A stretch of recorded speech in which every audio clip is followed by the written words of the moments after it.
It is not just the end of another year, it's the end of a whole decade. So first up from all of us here at CNB, warm and wonderful wishes for a brand new year and a brand new decade.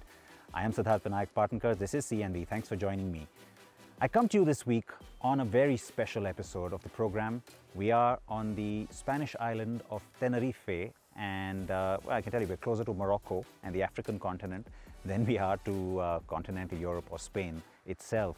And you can see why I'm here. It's a special car because this is the world's fastest SUV, the RS Q8.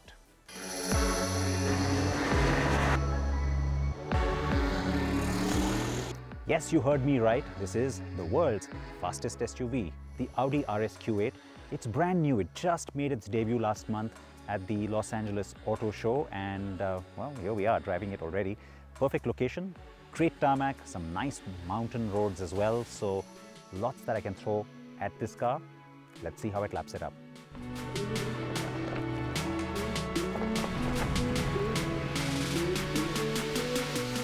So it's kind of apt that I'm right in the middle of this lava field and there's a volcano behind me. We'll get to all of that in just a bit. Is the car just as red hot as that? I mean, just that tag, is that enough? Is there enough under this hood?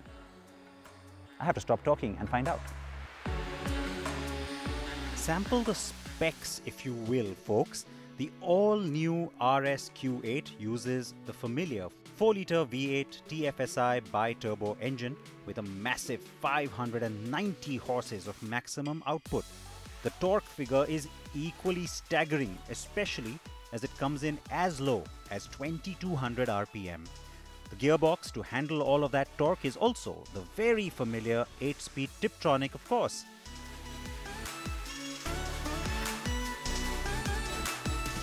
And now for the figures that will truly blow your mind. Top speed for this baby is 305 kilometers per hour.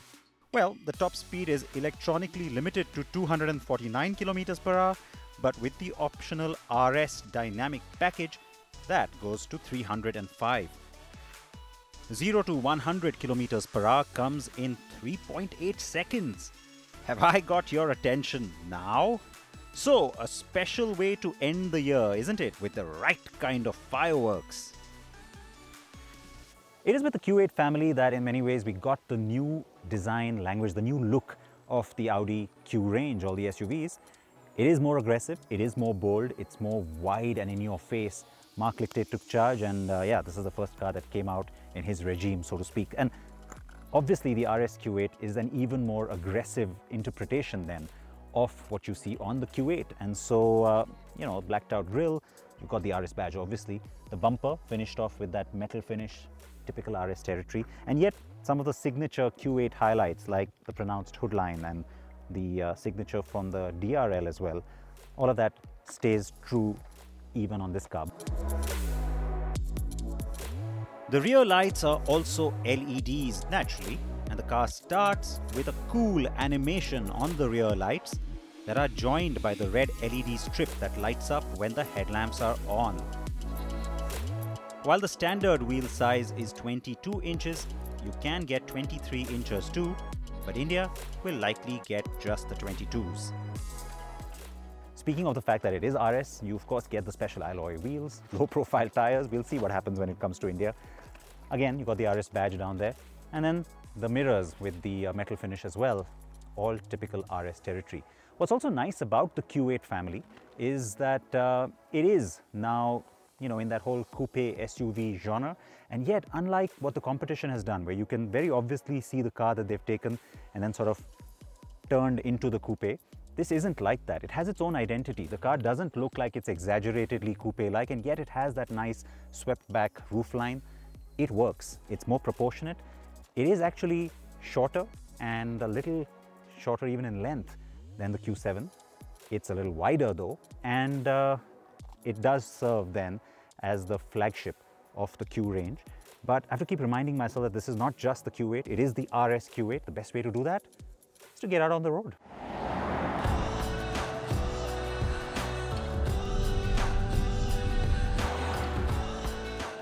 The roads in Tenerife truly provide an ideal test bed with a good mix of variety. Narrow, winding, good tarmac quality, and yes, high-speed expressways too. This island has it all. Tenerife is the largest of the Canary Islands with a landmass of just over 2,000 square kilometers.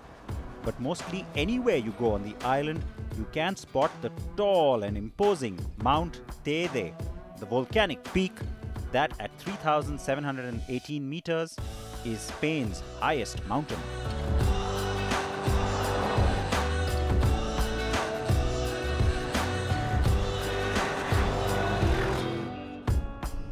Four-liter V8 bi-turbo TFSI with a mild hybrid system. Yes, this is a pretty advanced engine. It's also one that Audi has really worked on. It's been honed, if you will, from the SQ8 stage to becoming even more potent on the RS Q8. I mean, as soon as you get into the car, even if you're in city traffic, there's this very obvious feel that yes, this is a powerful car. You get that sense of urgency from it straight away. It's almost egging you on to, you know, take it out on a wide open road, no traffic, higher speed limits, of course. Yes, we're keeping it legal. And that's a great feeling when the car is urging you on like that and almost wanting you to unbridle it. Yes, the RS Q8 certainly gives you that impression in the first few minutes of driving.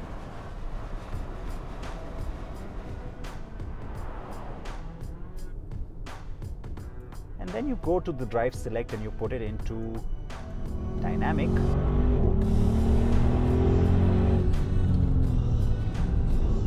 Yeah, baby, that's when those 590 horses start to sing and gallop.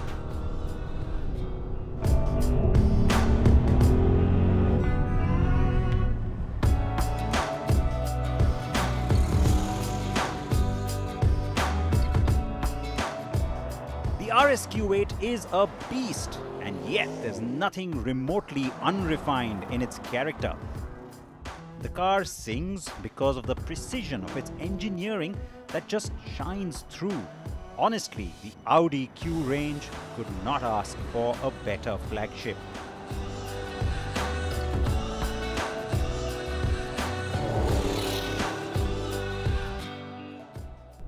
So it is very obviously more powerful than the regular Q8 as well, and that's hardly surprising. I mean, it is the RS Q8. And I was talking about this big difference in styling terms outside. Of course, when you get into the car and start driving it, you straight away pick up on the difference again. And so, you know, hang on a second. For all of this to become really sort of obvious and for us to understand it, we kind of need to know the Q8 first, don't we? I mean, we don't have the Q8 in our market. Sure, it launched globally in 2018. This one's come in 2019. We don't have either. Well, let me set the record straight. The Q8 gets to us in 2020. The RS Q8 gets to us in 2021. And so, yeah, it's kind of logical to get to know the Q8 first. So, while I'm sure that the Q8 will be right at home here on these lovely mountain roads in Tenerife, it's kind of this very obviously luxury lifestyle kind of vehicle, isn't it? I mean, I think it fits better with the Middle East market. I mean, it's kind of at home in a place like Dubai. So let's do that. Let's cut across to Dubai. First introduce you to, dare I call it, the regular Q8.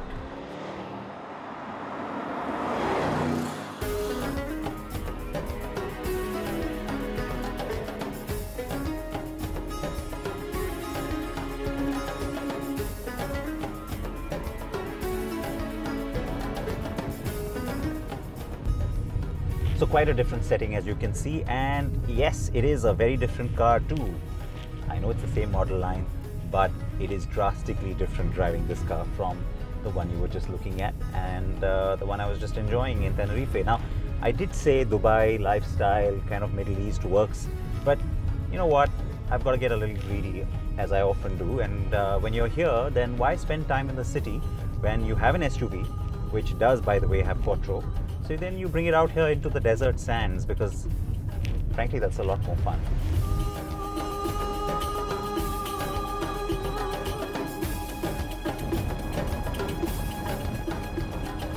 So yes, I got the chance to drive the Q8 out from the urban jungle of Dubai into the sandy countryside. The car is familiar and yet so different. For starters, this is a very different drivetrain, of course, but the good news is that this is the spec that will come to us in India in just under a month. Now, having driven the RS version for so long, yeah, everything else is going to feel dull by comparison, but that's not fair because, you know, this is still a 3-litre V6, 55 TFSI, which is basically the 3-litre TFSI engine, which gives you 340 horses. So yeah, there's a fair amount of power there.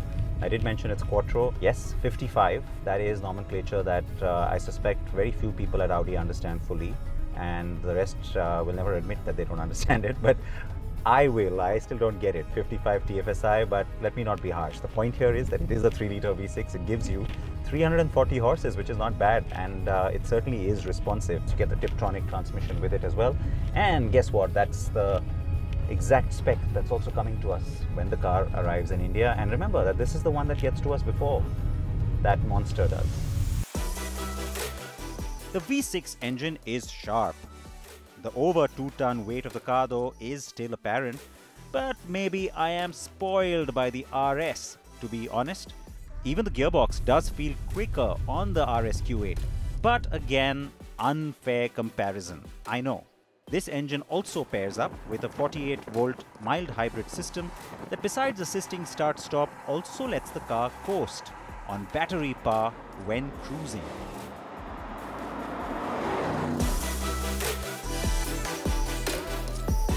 The Q8 gets a 254mm ground clearance, and so it does sit tall. But throw in the optional air suspension and there's an extra 90mm play on the car's adjustable height depending on the drive mode and the situation. India will get the air suspension option. Now, the Q8 will get to us earlier than the RS Q8, that's for sure, but we don't really still have the full picture in terms of the positioning, the pricing. What I can tell you, though, is that it will be expensive because it will be a direct import. The good part of that, though, is that even though it's for the chosen few, when you look at the kind of styling embellishments and also the different lines that are available, well, the Indian customer will have all of those options, because on the Q8, Audi has kind of positioned the car as the one that you really customize, so that it's almost like each one that you sell ends up being different from the other, and that's going to be a huge play. So things like the S-Line and just a whole lot of trim options will all be on offer for you when the car gets to us. Customization is always good, especially at this end of the market. I expect the Q8 to be offered in the Premium Plus and Prestige trims. The prices will range between 1 crore and 1.5 crore rupees for the two expected variants. Standard wheel size for India will be the 21 inches, though other markets have optional 22-inch wheels too. So, rimless doors at the rear, the nice glass roof, a good sense of opulence and luxury from the materials and trim. For what it's worth, the touch kind of feel to the climate control system. Yes, it is comfortable back here and it is definitely premium, even though the whole focus for this car in positioning terms will be on the driver's seat. I mean, they're going to say that, look, this is the car you buy if you want to drive yourself. If you want to sit at the back, well, you've got the Q7 for that.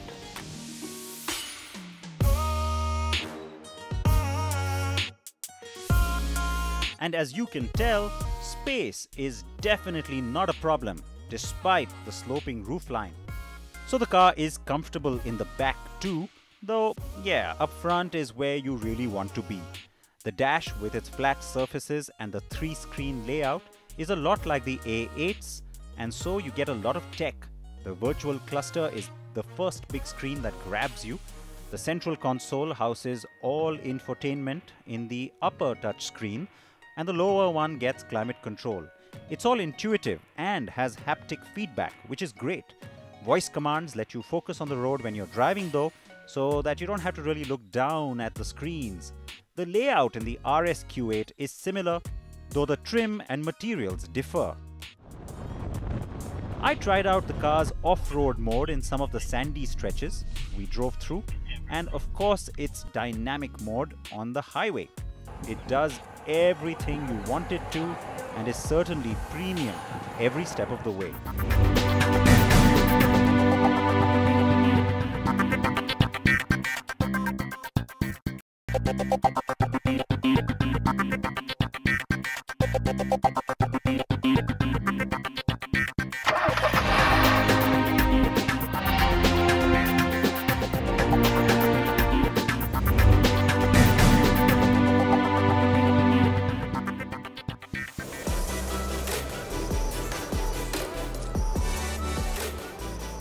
Yes, enough time spent with the Q8. It is time for me to get back to having more fun again. Thank you very much.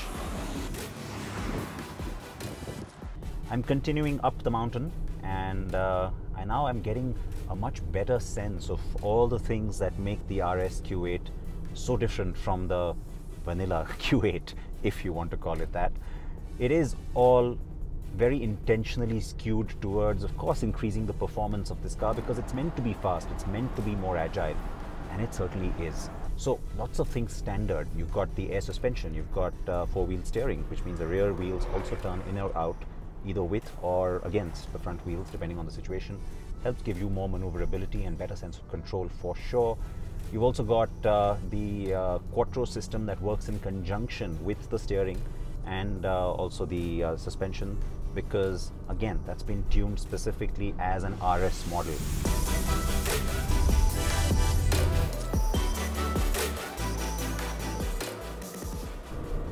Yes, you can hear the engine throughout because yes, I'm staying in dynamic mode for the most part, but the car has 8 different drive modes, if you will. And so you get the standard ones that we are used to seeing, which talk about efficiency and which talk about dynamic and comfort and all of that. But instead of having an individual mode, there's an interesting new shortcut that the RS cars have. This is the first SUV to get it, and it's the RS mode button here on the steering wheel. So you've got 2 options there. There's RS1 and there's RS2. And in RS2, you can also, of course, turn off ESC, which is better when you're on a track, if you want that kind of extreme performance. But in RS1, you can, of course, individualize all the other things. You can have, a comfort suspension, but you could have the dynamic engine response. The steering could be stiffer, whatever. I mean, this is basically individual. But like I said, there are 2 modes, and having the little shortcut, especially if you want to quickly overtake or you want to have a higher speed maneuver without having to, slow down or look at the screen, it's nice to have that shortcut. And if you're thinking that that reminds you of the M1 and M2 buttons from the other Bavarian, well, you're absolutely right.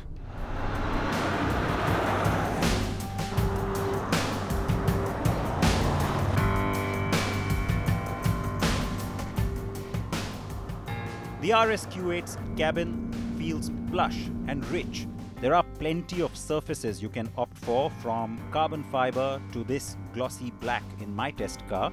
The same is true for exterior paint, window trim and grille finishes. And if you can believe it, the car with me is called Galaxy Blue. Yes, it looks green, or let's say peacock blue, I agree, but oh well.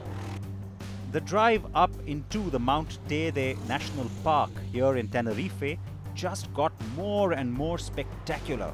The variety of terrain and vegetation and temperature differences along with the elevation was the big surprise. Wow. These lava fields spread across just miles of expanse really gives you a great little perspective on how small you are in the larger scheme of things. This landscape really tells the story of nature's true power and fury. 7 minutes, 42.253 seconds. That's the new lap record at the Nordschleife, the Nürburgring, and of course it's this car that has that record now. It's the world's fastest SUV, as I've been saying.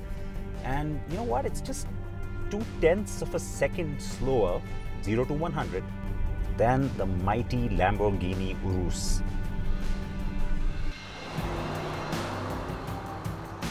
Yes, the RS Q8 and the Lamborghini Urus do share a fair bit. After all, Lamborghini is an Audi subsidiary. But the cars have vastly different powertrains, and that is perhaps the big reason why their performance is different too, though both are very, very fast. It's not just the instant response from the engine that gets your heart pumping, it's also the absolute precision from the suspension as well as the steering. I mean, the setup is just so perfect that you always know that the car is going to give you the exact response that you want from it. That's comforting. That's also very reassuring because it makes your overall dynamic driving that much safer too, and gives you a greater sense of confidence in what you're doing. Now, the downside of that is that it's the electronics, it's not really all you. But, you know, that's the modern cars we drive these days. Now, having said that, there's one particular area where I have had a lot of fun, and I'm finding that the car is absolutely spot on, and that's the way it comes in and out of corners. I mean, the greater sense of control that you're getting on something like this, yeah, it does remind you of the other car that's based on this platform, that's the Urus. And on this one, of course, you get the QUATTRO Sport differential, which means at the rear, you can actually split the torque force between the two wheels real time, and yes, that gives you that greater sense of control, especially when you're coming out of a corner really fast, really precise. The RS Q8 does all of this and yet leaves you feeling fresh and charged up. I spent 2 days driving this car around this island, and at no point did I want to stop, nor did I feel tired.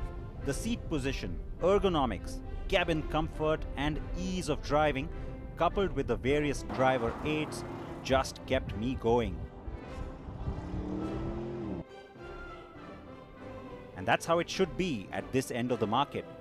Yes, the RS Q8 comes with everything from lane keep assist to blind spot warning to traction and stability control and multiple airbags, of course, all as standard. And how can I forget the adaptive matrix LED lights? Expect the fully loaded version in India too, but the asking price will be well upwards of 2 crore rupees. So that, ladies and gentlemen, is the Audi RS Q8. It's a special car, and we can now confirm to you it is coming to us in India. So for the chosen few, the promise of a lot of pure performance in the SUV space. Please react to it, tell me how you like it, and always remember to wear your seatbelts no matter where you're sitting in a car. Wear your helmets on a bike. I will see you next week. Hasta luego.